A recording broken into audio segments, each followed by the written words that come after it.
In the first instance, this thing is a private business, somebody's personal business.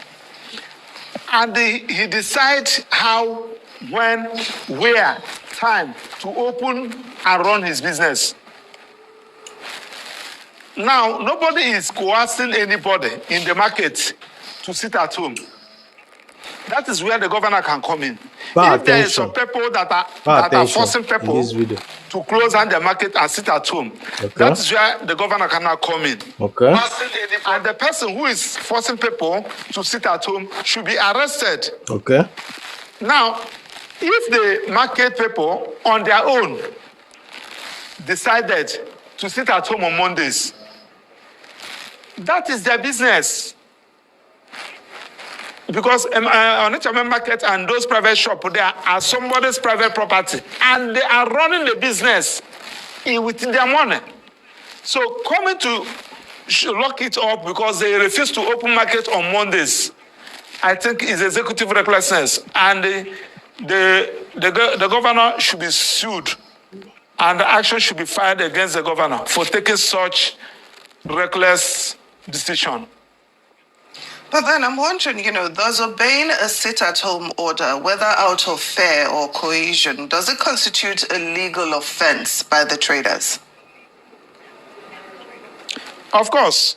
If somebody issued an order asking you to sit at home with a threat, you should report.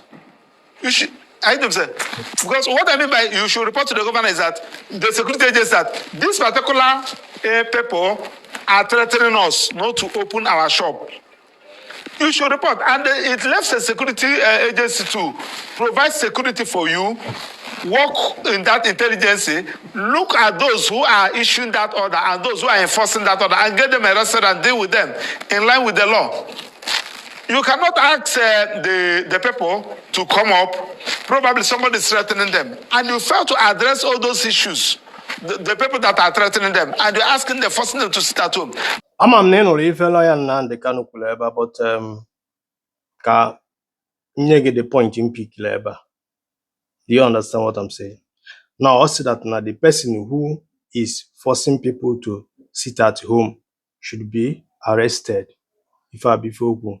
And obviously again, we put that now when you force people to sit at home with a threat. Now, citizen and Anambra Mombo onye threatening should you report yokuleba. Now we fencho egwagi kita kenwana egemont. Does it mean that na ihe maswelo na akowa eba kita na Nigerian government mere ife ọma we arrest Nnamdikanu we imprison here? Ihe maswelo na akowa eba kita does it mean that na Finland government mere ife supposedly ime we imprison here again Simon Eba? I don't know if you understand where I'm coming from. This is why I made you like Lawyer Nnamdikanu Lawyer on social media who can market women. Because of once you walk too much, you can do. Now, Biazi onye de kamana jumo, then if you represent Nnamdikanu, about that no one said that now you should sit at home with a threat. No one should be arrested by the government. Then you know bagali ni defend Nnamdikanu. If you need defend there. One mo abmonye ya bụ nege ihe a na-akọ. Ana m digest the tape. Abụrụ m okpo, I may not go school, but abụrụ m okpo, abụrụ m dondi. Because ọkwa maka masịwele kịta ọdara adokwu ebe ọdara adokwu here. If you don't understand what I'm saying, rewatch the video again. Because odoro mo na abanya na sit at home nwere ebe obidoro and all mmadụ issue that sit at home nyekwane threat gbasara yourself. The video is all over social media. Now today, the person that is representing Nnamdikanu is telling you that something is wrong with so many of us. I'm telling you.